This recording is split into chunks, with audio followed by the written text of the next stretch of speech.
Hi, I'm Nance Rickard, President and CEO of DCTV. Good evening and welcome, everybody. On behalf of our board and all of DCTV, I want to welcome you to this town hall for A Stronger Start, Building Better Childcare. I am honored to have with me here David Daniels, President and CEO of the Bainum Family Foundation.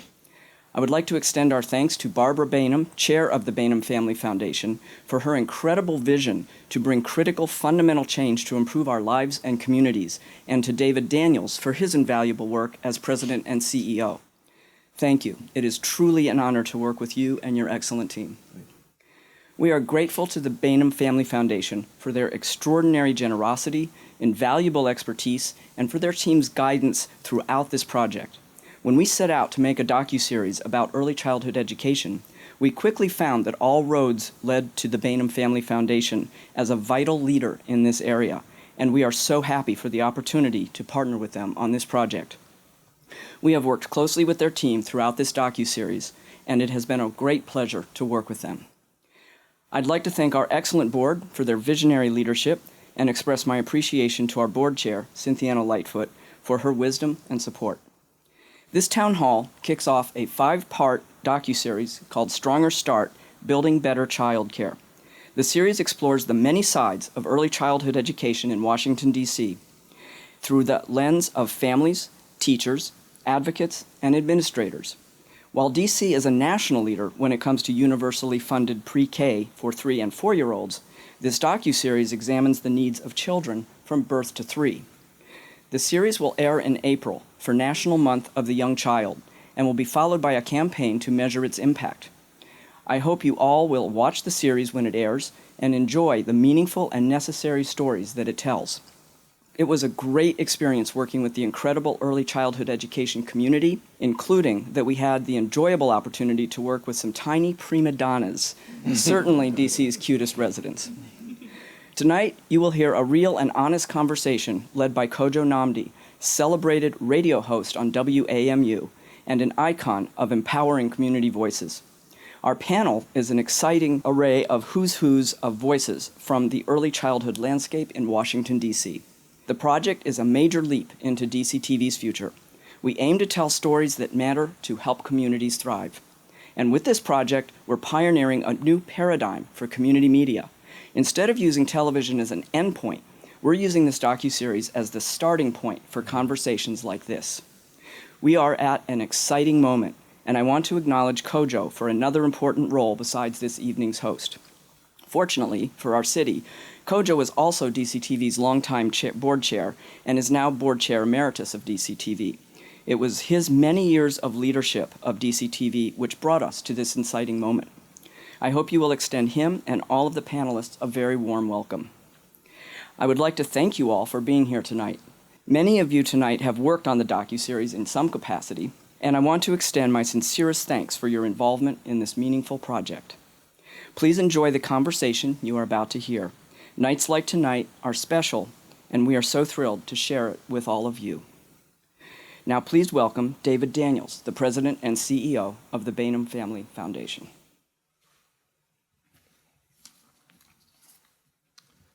For more than 5 decades, the Bainum Family Foundation has worked to improve well-being of children and families. Over that time, the work has evolved from providing funding to scholarships to providing a range of educational supports to primary and secondary education. About 8 years ago, we made a shift in early childhood under the leadership of then CEO and now board chair Barbara Bainum. It was her vision that allowed us to begin to evolve under the mantra that we have had as a foundation for years of what more can we do? We've asked ourselves this question again and again, and it landed on early childhood as the source of what more we can do. Early childhood became that focus, and in the spirit of that, today we have a broad, comprehensive approach and view of early childhood. We aim to address early learning, health, mental health, family economic security, and housing stability.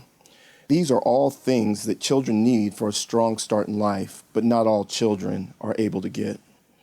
The journey we're embarking on together with DCTV is part of that mission. In the simplest terms, we want early childhood to be viewed and funded as a public good. As a community, as states, as a nation, we invest in many things that are good for society overall, whether or not we personally use them or directly benefit. Examples of these are parks, libraries, roads, public schools, and fire departments. Early childhood investments benefit all of society. They contribute to the health, growth, and development of children, and the stability of financial well-being of families, communities, and employers. This documentary series examines the challenges faced by those who interact with, work within, and rely on DC's child care system, being families, early childhood professionals, advocates, local leaders, and other childhood experts.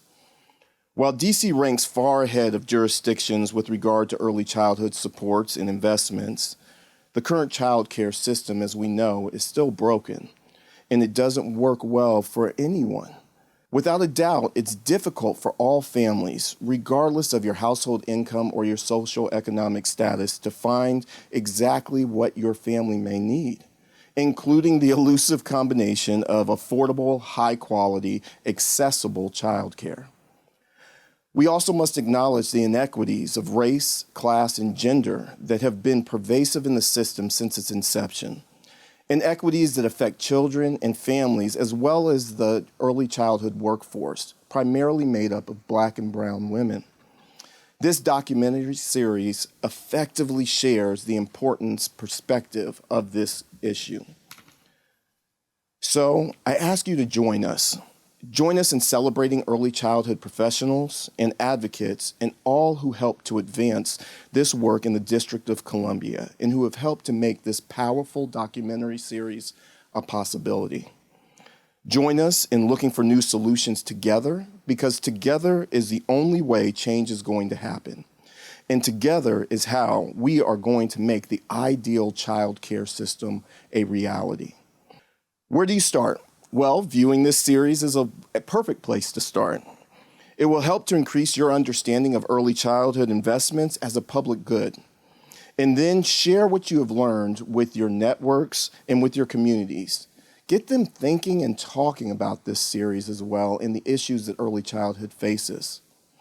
Through these conversations, we can help drive the critical shifts that need to happen in community and more broadly in society. We can transform childcare to benefit everyone. We thank you, and now before we get to this discussion, here's a preview of what's to come with Stronger Start, Building Better Childcare. Early childhood education is in crisis, some say broken, but good childcare or early childhood education can change a child's outcome. We know from developmental science, from economics, from neuroscience, that the earliest years, especially the first 3 years of life, are so important in setting the foundation. We think that 90% of the human brain develops in the period from birth to age 5. People would say, oh, I see you opened a daycare. So no, I didn't open no daycare. I opened a child development home. DC has been a forerunner for 50 years now. I'm always amazed by how much we have in the district that other states don't have. We are the only jurisdiction in the country that has universal, publicly funded preschool for all 3 and 4-year-olds. Are there lots of things we could be doing better and we're working to do better to support our infants, toddlers, and their families? Absolutely. If it works in DC, then it should work everywhere else. Well, no, not necessarily. We've come a very long way, but we still have a way to go. I think a lot of people don't understand how hard it is to really stimulate a child's development. I think that's really unfortunate. They call it babysitting. I never once sat on a baby. If there's somebody out there that thinks that what we do with babysitting, they need to come spend some time with us.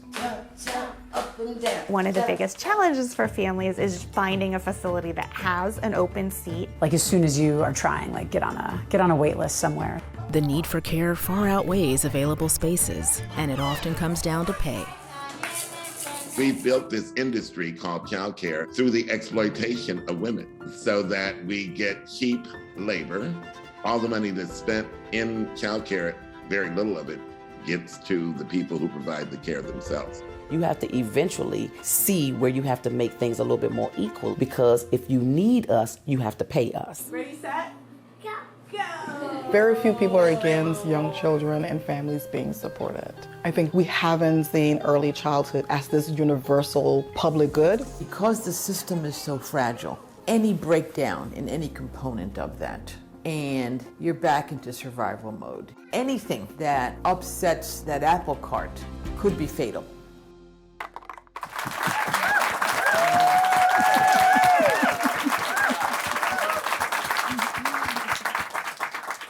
DC is a leader in early childhood education. We're the only place with publicly funded pre-K for 3 and 4 years old. But DC is also a leader in other ways. Our childcare is the most expensive in the nation.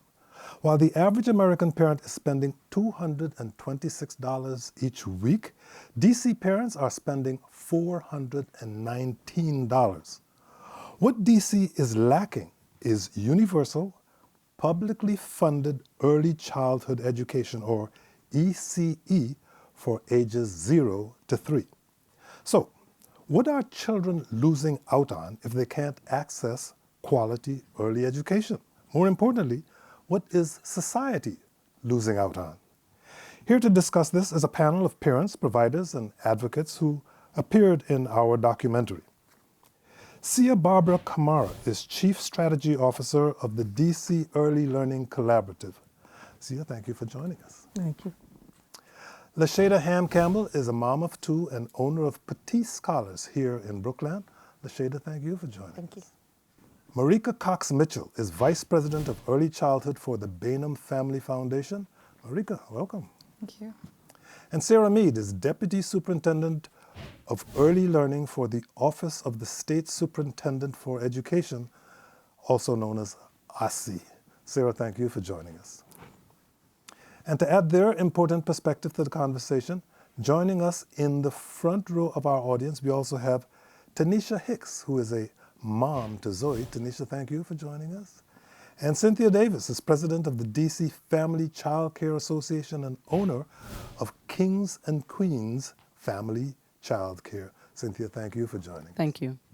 Okay, let's do this and start with Marika. Marika, currently DC has universally funded pre-K for 3 and 4-year-olds, but what many people think the system needs is universal funding for all of early childhood education, which includes ages 0 to 3.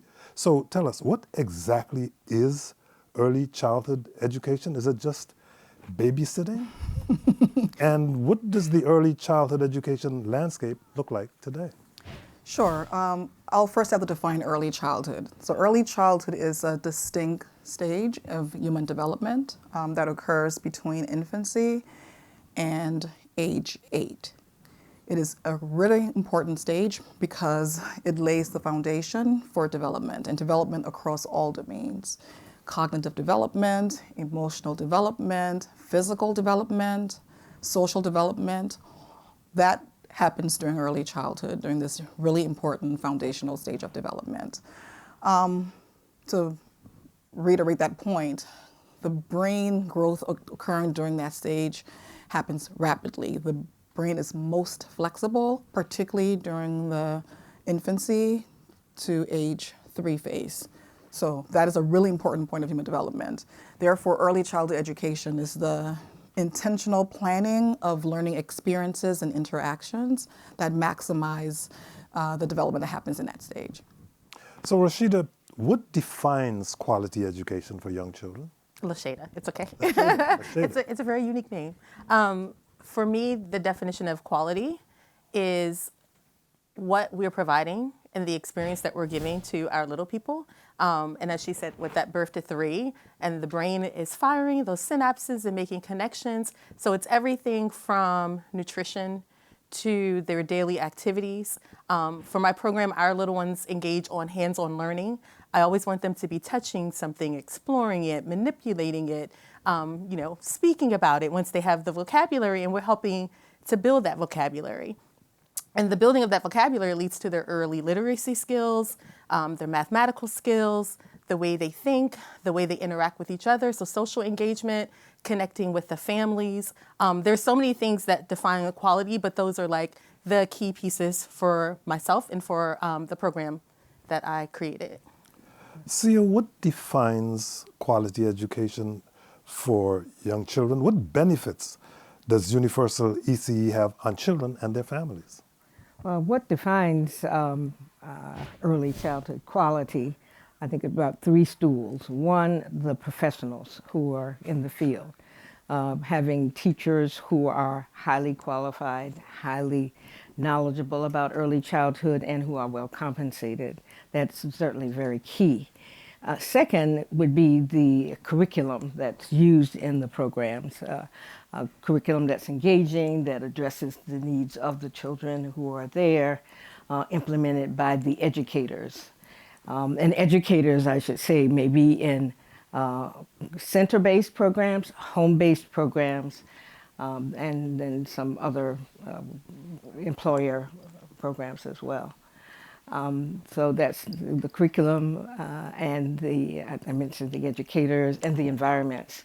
The internal environment is very critical, where the children are much of the time that they're in early care and education settings, and the outdoor environment contributes as well. Well, Sarah, what does DC have right now?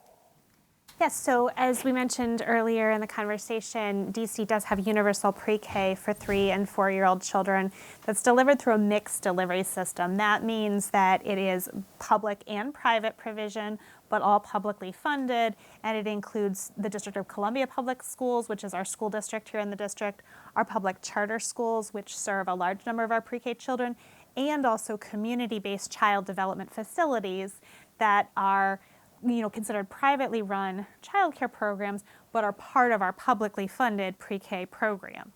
Now, when we think about what's in place for infants and toddlers, that provision is nearly all through our child development facilities, which are, again, private businesses and nonprofit organizations, but we have a kind of hybrid or a public-private model where we have private organizations delivering services. We have private individuals, often parents, sometimes employers, paying a lot of the cost for those, but we also, as DC government, pay the cost for children who participate in our child care subsidy program, who are primarily low-income children and families. We have one of the most generous child care subsidy programs in the country. We don't have a waiting list. We have very high reimbursement rates for child care, and we have a lot of children and families served in that program. Then on top of that, as DC government, we work in partnership with our child development facilities, community-based organizations, philanthropy like the Bainum Family Foundation, and other DC government agencies to build the entire system. So we have things where we work to create new child development facilities to help parents. All of that works together to build a system that doesn't work as well as it should for families, but has a lot of strengths. Well, Marika, I'd like a clarification, because if we're to understand that early childhood education is not babysitting, where did we get the notion that children and toddlers don't learn a great deal before the ages of 0 to 3, and how do we convince the broader population about that?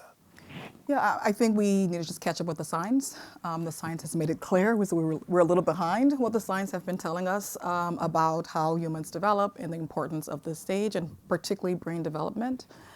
I think sometimes we rely on our own experiences and are like, well, I was home, I didn't have an early childhood educator, or therefore no one needs it. And so we need to sort of just challenge that and just catch up a bit to the science, what the science proves. Yeah, we seem to be. I will say on this, I think this is an area where DC is also ahead of a lot of other parts of the country, though. When I talk with my peers in other states, they often say, I talk to our elected officials and they just think early learning is about pre-K. When we talk to our council, when we talk to our mayor, we hear babies and toddlers as some of the first things out of their mouths. And when we talk to parents, we hear parents saying, we know that our babies and our toddlers need opportunities to learn. We haven't realized that yet as a city, but we have that public understanding. No parent should have to put their kid in a car and drive 2 hours a day to and from childcare. Every child deserves to have affordable, high-quality childcare in the vicinity of where they live, where they play, and where they learn.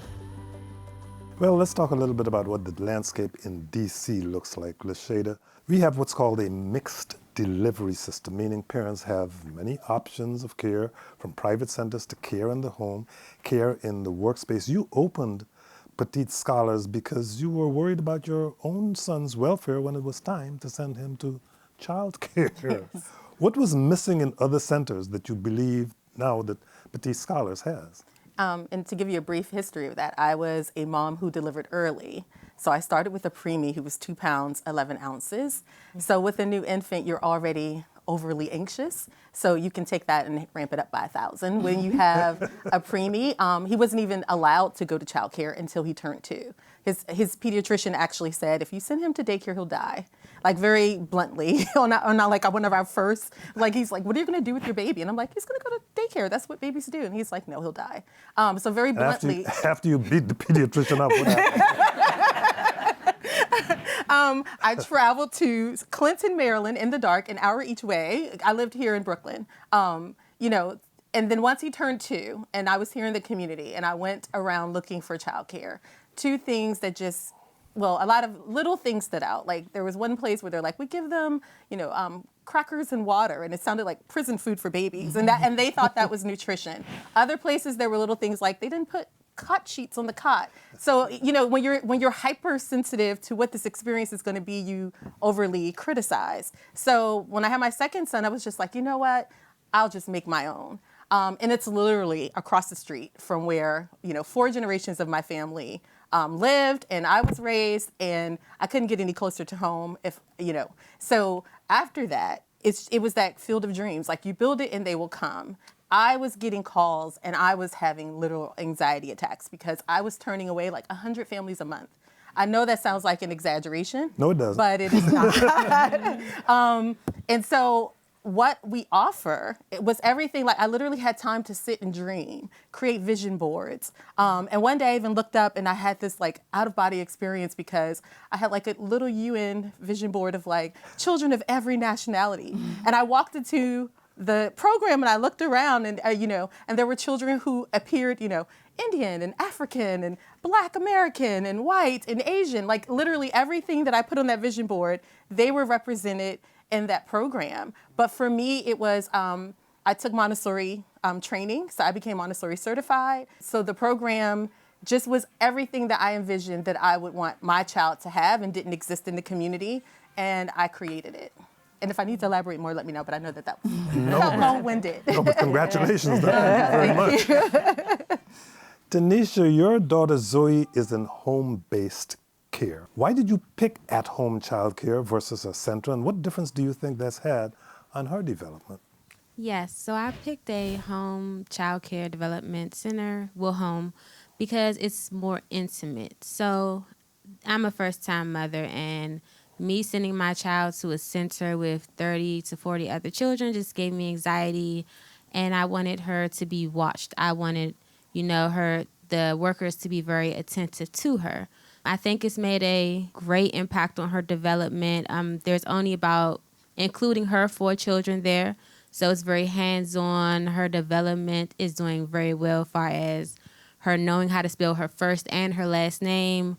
She knows how to count to 50, and she's only 2 years old. Mm-hmm. She knows her middle name. Her manners are very good. You know, hello, thank you. And there's another little girl there that is Spanish, so I think she's kind of picking up on that too, because when I do give her screen time at home, she likes to watch like Coco Melon in Spanish. And she's very attentive to it, so like she'll just sit there and watch it. So I think she's kind of picking up on her other classmates, you know, language, and she's very more attentive to it. And just to me, like how her, the director of the program, she's very like hands-on, and I can ask her anything, you know, and she's very straightforward with me. Versus me sending her to a center, sometimes, you know, like kids will be kids and they're very rough. So if she was at a center and, you know, she came home with a scratch on her or a bruise, I don't think they would actually know where it came from. You said she counts to 50 at 2 years old? Yes, she does. She's very smart, and I think that played a big part into it. Like 4 children there and one person just teaching them everything that they taught them, it's great. I love it. You should send her to Silicon Valley Bank. They could have used some help from her. How to count. Cynthia, as president of the DC Family Child Care Association, DCFCCA, which advocates for home-based providers, what do you think is the biggest challenge that home-based centers face?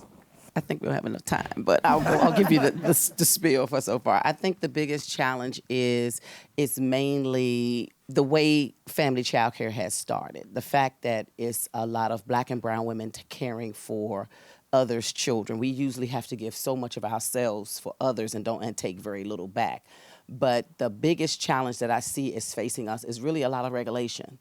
Some of the regulations that's already set in place, like Department of Buildings, for example, family child care can never grow if we have old codes that's being used saying, especially when a parent, if we go in about parents' choice. And when I went, one of the family child care teachers was trying to expand their program. And what happened was at Department of Buildings, they said, what was formerly known as DCRA, Department of Consumer Regulatory Affairs, they told her that she could not expand because she was in a unit that was basically 3 or more dwellings, a multifamily dwelling. And I thought that was kind of strange to me because I was like, so is this the reason why we can't technically, we're only 100 of family child care teachers and licensed programs in the district. And if we have codes like that, especially if we're talking about parents' choice, parents are choosing family child care. And if you cannot have child care in where you're being represented, you're living in impoverished neighborhoods, low-income families live in multi-family dwellings. So you can't even have one there because they said 3 or more units. Well, majority of our families that live in low-income families live in multi-family dwellings with like 5 and 6 units. But if your choice is that area, you have to go outside your neighborhood just to get quality child care when it could be there in your program. So what we have to do is start thinking outside of the box and creating avenues for family child care to be successful. We are already an aging community, which is over 50. We got a person that was 40. We almost fell out because we was like, hey, somebody's young. But it's the point that it's several myths around family child care. And that's why everybody joked about the sitting on babies. I don't think I've ever done that, but it's the point that some people think that we don't have degrees. I have a master's degree and some of my colleagues have degrees also. But if we're still holding on to these old myths about family child, you need to be a homeowner. You don't need to be a homeowner. You can live in an apartment building and someone give you approval, you can become licensed. But we go back to the old code. You cannot do it more than 3 units. Where in DC that there's only 2 units that's there, we don't even have them. But we have to most definitely think outside the box and create avenues for, instead of prohibiting family child care growth, but making avenues for us to grow and be successful. When you say think outside the box, do you also think that there needs to be some regulatory changes? Yes, most definitely, especially that code specifically, because in people who living in mass housing and in project communities, I come from humble beginnings myself, and I clearly come from family child care because the people in the community always kept us. We always was in the community, we always had programs and things to participate in, but if we're stopping you at your own community, that you cannot have one there. A lot of these parents, I have parents that come to my program from Southeast, like, why you don't have a program near you that you to come all the way to Northwest to come to my program? Where is none there? There's a lot of them there, but they just not in her community where she lives. So I think that's unfair, and we need to most definitely respect parents. Sarah, is that something that the Office of the State Superintendent for Education, OSSE, can assist with? Can one part of the government talk to another to try to... We do talk regularly to the Department of Buildings and work a lot with them on a variety of issues related to helping our child development facilities grow and serve more children. Lashada, you opened 5 centers in 10 years. Your biggest challenge nowadays is accommodating all the families that need a spot. Can you speak to the challenge of wait lists? Yes, it's a challenge. No, as I spoke about that anxiety, I'm a person who takes like a problem and I want to find a solution. So being from the community and then meeting with the families and getting those phone calls. Back in the day, I used to answer the phone all the time, and there were literal tears. I have a baby. I've been waiting. And literally, families get on the wait list while they're in their first trimester. I have had families who have told me they were pregnant before anyone else in their life, and other than their spouse, because they were saying like, we know we need to get in early in order to secure the spot for our next child. So we have had, I remember the data from when I first opened, it was for every 3 children that were looking for childcare slots, there was 1 space. And I know that as a city, and even with the mayor's charge of creating quality childcare and providing funding for expansion, I can open 10 and there's still not enough. I literally am taking over a space that was previously licensed for childcare. I just announced that to my families. Within 72 hours, there were 120 people signed up for what is only going to be 47 future slots. So there are families who are looking for quality childcare, and especially once you get a reputation and families are very excited about the program, everyone wants a quality program for their child. And if they can't find it, then they're limited to whatever they can find. And a lot of the families, when I had that little preemie baby, were using nanny shares because there weren't enough childcare options in the neighborhood. Every 2-3 years, I've opened another center. Once they're open, they're still full for the next 2 to 3 years, with the exception of a few spaces, because you're receiving infants and toddlers and they're not going to depart until they're 3. And they're not going to make room until they're 3. I've had lots of families upset and arguing with me about the wait list because I can't give you space until August when my 3-year-olds go to preschool. There's a family who literally asked me, when should I get pregnant? When should I give birth? And I tell you, she followed through on it. I was like, have your baby so that they can join in August, August, September, October, because I can guarantee you space then. I cannot for the rest of the year. And I don't want to be a part of the reproductive process for families, but that's what happened, yeah. So you're also a part-time pregnancy counselor? I am. Sia Barber, you were instrumental in securing universal publicly funded pre-K 3 and pre-K 4 back in 2008. Why was that an important step for DC? What was the pushback against providing publicly funded care for 0 to 3? Who was saying, oh, that's just babysitting? Well, back in 2008, there were many years prior to that helped us get to that point. In 1962, DC was a part of a national demonstration program called the Anacostia Project. And so that was one of the forerunners to Head Start. Then in the 1970s, DC became the first public school system to have kindergarten and 4-year-olds. Then they began to add 3-year-olds.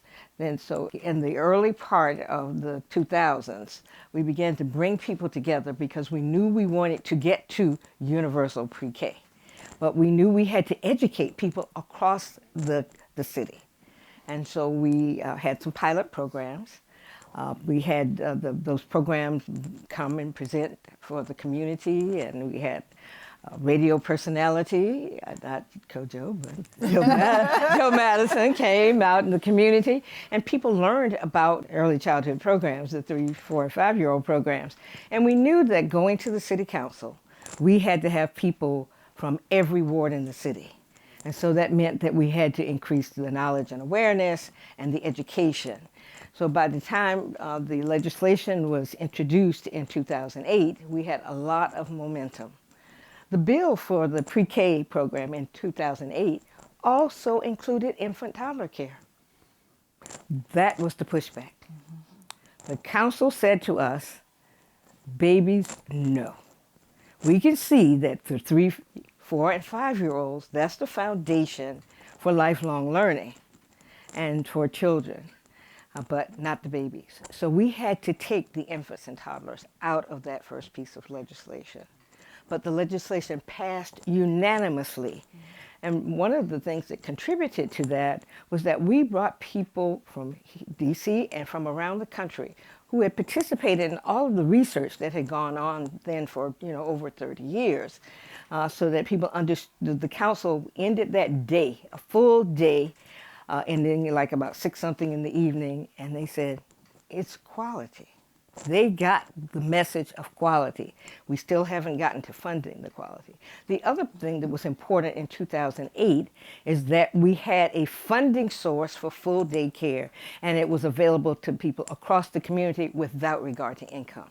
that still is true. It uses the per pupil formula. So the same formula that funds the K through 12 also funds the preschool. And at that time, we had much more of a diverse group of people. We had the community-based, the charter schools and the public schools, but the community-based programs now have less of that population. Talk about the winds of change. Is there a sense now that on the DC Council that there might be a greater opening for 0 through 3 fully funded? Well, we know that we have a lot of people who support the birth to 3. We know that. They certainly did vote, we had unanimous council vote in 2018 when we passed the birth to 3 legislation.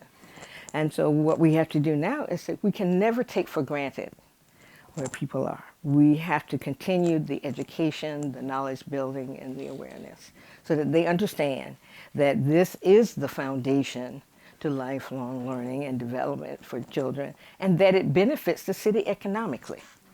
And one study that was done showed that in DC, because of the 2 years of 3 and 4-year-old pre-K, that more women were able to go to work. Mm-hmm. And so that is it's significant. It shows a real benefit for the community. I'll add to the economic benefit. A recent report just came out from the Council for a Strong America, and we're actually losing by not having universal childcare for infants and toddlers, and they priced it at $760 million. We're losing by not having it because of the loss in labor, productivity, loss in taxpayers. And so as DC, we're $760 million, and nationally it's $133 billion we're losing by not having universal child care for infants and toddlers. So I did the calculation one time. I paid 50 grand for our son for all 3 years, and I paid 75 for our daughter. See, let's talk child care costs, because according to numbers from OSSI, the Office of the State Superintendent of Education, the average cost of delivering childcare increased 16% from fiscal year 2018 to fiscal year 2021. That means price tags also went up for families. Sarah, tell us, what are options currently available to families who need help paying for childcare? So first I want to talk about the difference between cost and price. Cost, which is what the figures you just talked about, is what it actually costs the person who operates a childcare. So what does it cost Lashada? What does it cost Cynthia to run a childcare? And we just know that there are significant costs to doing that. OSSI is one of the only state agencies in the country that actually works with economic experts to model those costs, because we believe it's important that we pay our childcare subsidy programs at levels that pay those costs. So we look at how many staff do you need? What does it cost to have a building? All of those costs are what goes into quality care. And that's what that number is. What does it actually cost a program to operate? Now, that is not always the same thing as tuition charged to families. And a lot of times when we talk about costs of care, we're actually talking about high prices for families.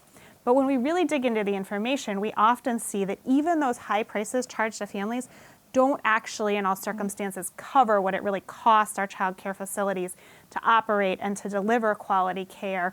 And that is one of the reasons that we need to think about sort of what are the public-private partnership ways that we can come around and work with families and work with our child development facilities to help bridge that gap between what it actually costs to deliver care and the price. Often people ask me, what is OSSI going to do to make childcare cheaper for families? And I have to say, well, the reality is that we're talking about, like your child, very vulnerable small children. They need a high level of attention from adults. It's really important to have buildings that can keep them safe, all the equipment and materials that they need, and that doesn't come on the cheap. There's no magic way that we wave a magic Silicon Valley wand or a magic technology wand and make childcare cheap. We have to think about where do we get the resources creatively across our community, not just from families, but from other sources. I'm excited about some of the ways DC is thinking outside the box, helping pay for salaries for childcare staff, helping pay for building costs for new child development facilities and those that are expanding. But there's probably more opportunities for us to think not just about how do government and families work together to pay for childcare and not put it all on the backs of Cynthia and the women who are mostly doing this work, but how do we also bring business? How do we bring other partners? How do we continue to work with philanthropy well to really have a full community investment in all of our kids? So while we're thinking about how much it costs families, we should also be thinking about what child care centers have to deal with and have to provide for. Yeah, because if we don't do that, we don't get quality programs. And I can tell you from experience, at minimum, it cost me $100,000 to open a center, at minimum. And that's because the process of now Department of Buildings, from the moment I get an architect, find a location, and start the process of permitting and inspections, it takes me a year to a year and a half to open a center. And I'm very well versed in what's needed and what is required, but the review process with Department of Buildings is what slows me down. Back to the issue of price for a second. Tanisha, you've got personal experience with this. You make just over the limit to qualify for vouchers. If you had qualified, how would that have changed your experience in finding a spot for Zoe? If I would have qualified, I would have been happy. I was definitely heartbroken when I found out I didn't qualify for subsidy by just over like maybe $3,000. You know, starting out at first, before I was able to get help from my family, my daughter was only able to go to child care 3 days a week because I could not afford to pay $600 a week. So just by her going 3 days a week, I had to pay $200, and that was okay, but it was still cutting it close to, you know, everyday finances. But it definitely changed, you know, the location. She went to the team overall because I had to, you know, pick between what I could afford and the quality that I really wanted for her.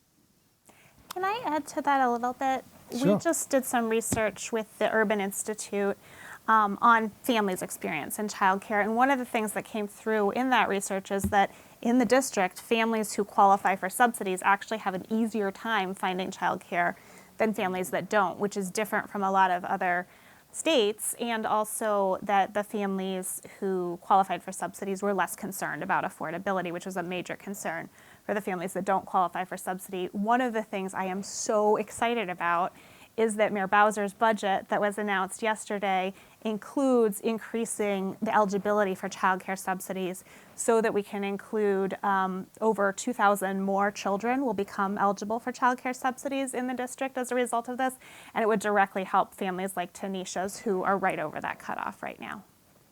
Well, the district has the Early Childhood Educator Pay Equity Fund in place to encourage pay equity among child care providers, but it's my understanding that paychecks still are not cutting it in such an expensive city. We've heard a little bit from Lashada about the cost. Cynthia, how are your providers faring? I guess family child care really is, we're faring pretty, really at the top, really, because this was something that we weren't included in at first. We weren't, when they did the first cost model, they say that they will pay for our staff, but they wouldn't pay for us. But I work there. So if you're taking out the person who actually owns the business, who works there, that's once again free labor.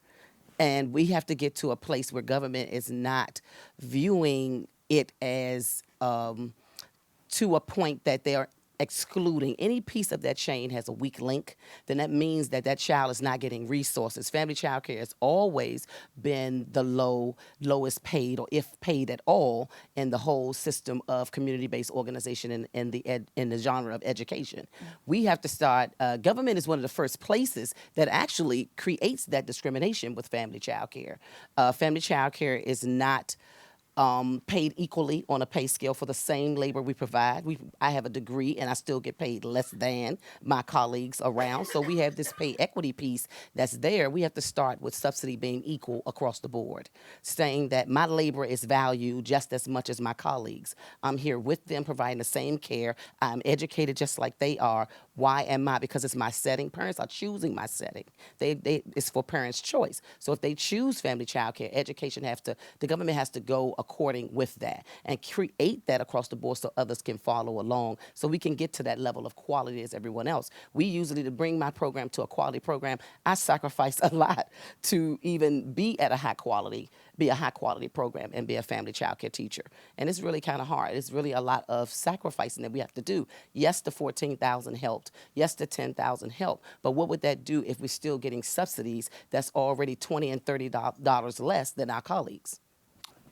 So about the pandemic, Marika, what effect did the pandemic have on the child care landscape? For one, public awareness, right? It finally showed the public what early childhood advocates and professionals knew to be true, that we have a broken childcare system, a very frail childcare system, and the pandemic decimated childcare. Many programs closed because of the pandemic and weren't able to sustain themselves. It challenged the supply and demand for childcare. And it also increased the visibility of the problem. I think in many ways we see more conversations happening locally and nationally because of the childcare crisis and the ways in which the pandemic increased the visibility.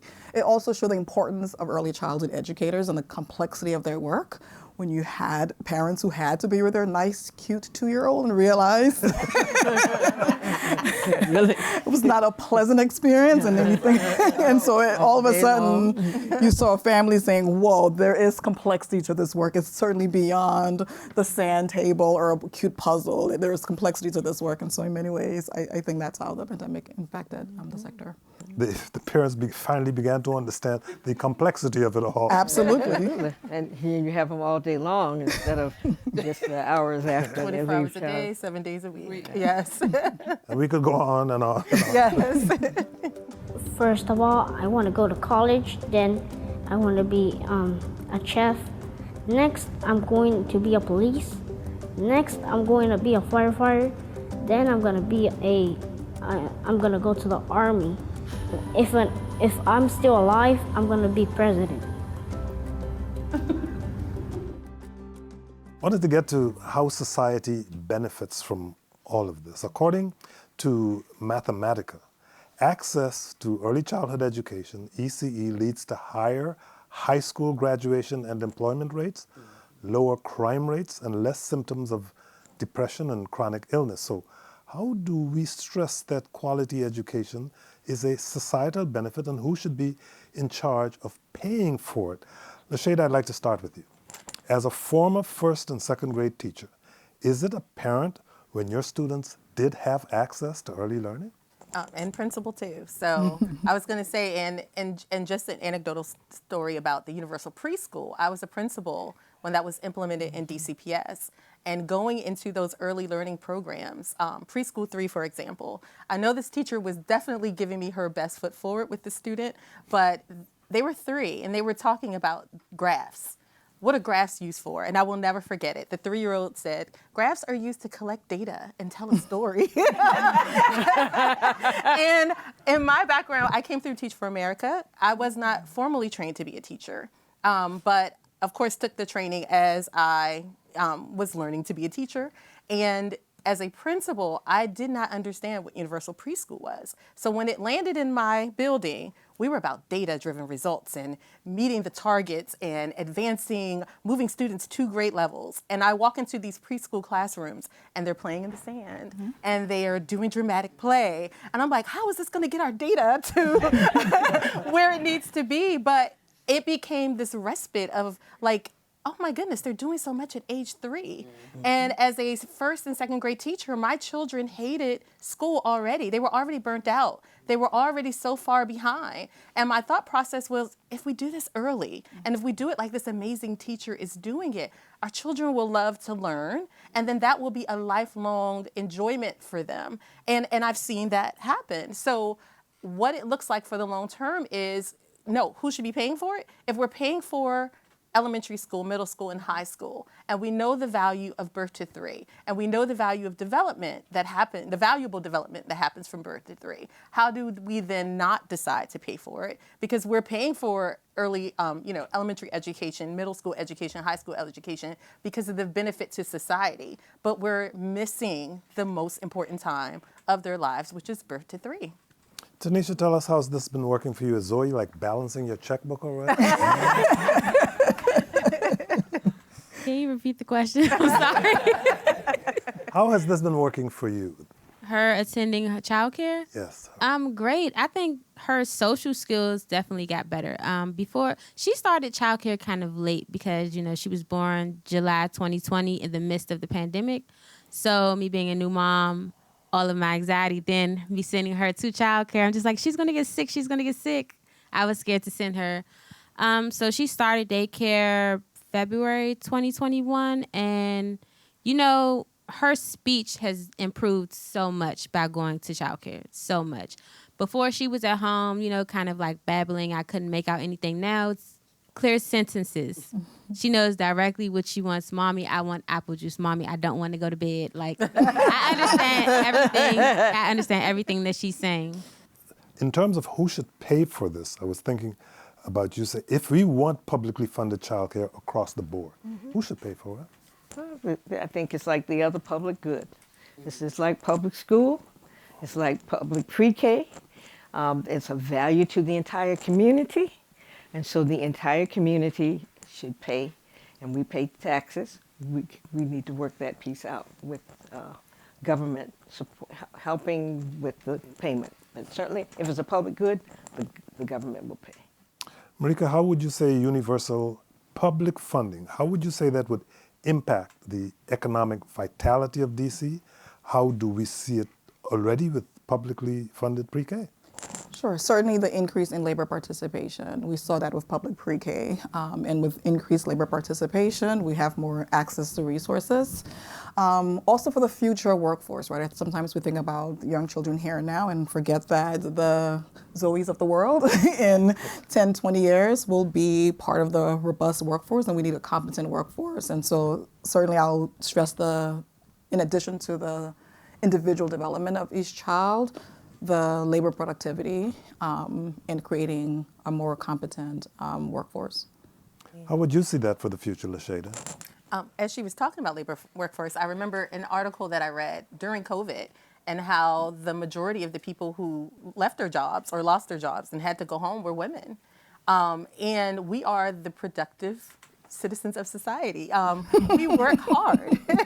And as moms, and new moms especially, you feel there's a critical lens on you that you're not going to be productive because you just had a baby, and then we work even harder. So we're losing the benefit of, especially moms in the workforce, when there isn't childcare available. And all of those extra funds that comes from the billions of dollars that we're losing, $1 billion, then that could definitely fund the preschool birth to 3 programs that we are lacking. So it's just a win-win. We will have amazing people in the workforce, and our babies and toddlers are getting an amazing experience that's going to create a future amazing workforce. Yeah.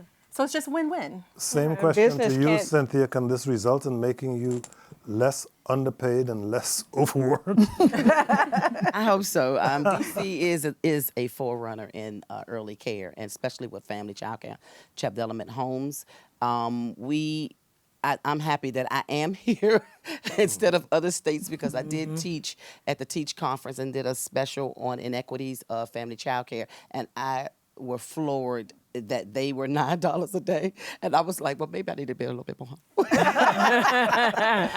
I think the government should play a big part in that, in that public good. We most definitely have to bridge that gap and make sure things can. Both federal and local. And local, yes, most definitely. Thank you for the clarification. Sarah, how did the pandemic shine a light on existing challenges within the child care landscape? Talk about behavioral, emotional challenges, the impact on the economic vitality of DC. Sure. I mean, I think part of what we saw during the pandemic, as Marika was talking about, is just how economically crucial childcare is to our economy. If childcare doesn't work, so many other businesses can't work either, and that was apparent in the pandemic in a way that it normally just gets ignored by people, and I think seeing that made a big difference. We also saw how, I think in the video, one of the early educators was talking about how the system is fragile because often the revenues don't cover the costs, and so anytime there's a disruption in that, that becomes bigger. And the pandemic really highlighted that, because when childcare had to close, those impacts were much greater than they would be in a sector that had bigger margins. Is that why somebody said in the documentary that the pandemic was a godsend for the childcare industry, so to speak? I mean, it drew so much attention to where we need to do better, and it provided resources that we hadn't had before to try to support in new ways. So we at OSSI were able to deliver over $50 million to date in direct relief to our child development facilities, which is basically no strings attached general operating support, which is not a way we've historically funded child care, and important as we think about the sector going forward. We'll distribute another $50 million over the next year and a half. But it also highlighted attention to the early childhood workforce, because when our public schools were closed, our home educators, our childcare educators were in classrooms meeting families' needs when nothing else in our education system was doing that at the same time. And I think if that hadn't happened, we probably wouldn't be seeing this large investment in teacher pay that we have in the district right now.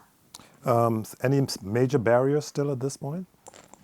I mean, I do think the fact that this is not publicly funded in the same way our public schools are is a barrier to doing a lot of the things that people would like to see happen. We, are fortunate with the resources we have to work with in the district, but we still have limited resources. And there are so many things that people want to do for kids, they want to do for families, they want to do for early educators, that the resources are not yet in place for. We try to make the most of the resources we have and be good stewards, but they are constrained, and that's a barrier to lots of things. Well, I'd like to go around the room again and talk a little bit about what you see for the future that gives you hope. I'll start with you, Sia Barber. What gives me hope is that more people who are impacted, meaning the educators themselves and the parents, are coming out to testify at budget hearings. That is very important, and we want to encourage more people to not only come out to budget hearings, but to begin to talk to their neighbors. And perhaps this series will provide an opening for people to begin to have those conversations in their communities, because many people don't think that child care is equal to school. And so I think I'll jump to you, and Lashada. Of course, ditto to what she said. It's the new spotlight that's been shined on the importance of early learning, with the science and with just the basic common sense of, without child care, how are we going to have a productive workforce? And then as a city, the investment in our early learning teachers, because even when it was Head Start in the past, I know that there are friends who work in Head Starts in other jurisdictions. I have a friend who lived in Florida, and the Head Start teachers were paid almost half of what the elementary school teacher was paid. So for a long time, even for teachers, educators who've gone to college, received a degree, and are in the classroom teaching, if you taught early childhood education, you were still seen as lesser than. So it's now we are equaling the playing field. I'm a teacher. I teach 3-year-olds. I teach 14-year-olds. And we're going to be treated the same. And I think that that's a great turn that's come with the pay equity that DC has provided through OSSI and other organizations. Like, pay us well, treat us equally, and that's a great place to start. And then we'll take it from there. What do you see for the future, Marika? I think certainly the level of public awareness, but it's also like who's talking about the childcare crisis. When I first started off as an early childhood educator, we were talking amongst ourselves. Media hits about early childhood was typically next to the obituary section. But now we're front and center to see the childcare crisis, the complexity of the labor force, front and center in the media. To me, gives me hope, because it shows that we're all now having the conversation we need to have. And what gives you hope, Sarah? I mean, everybody else on this panel has talked about amazing and wonderful things. I just have to go back to the kids. The kids have so much incredible potential.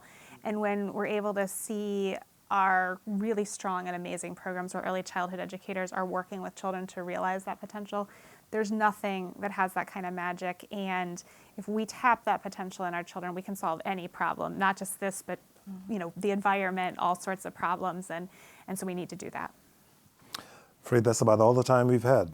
we have. As you've heard tonight, there's no one solution to the barriers that DC's families and providers are facing.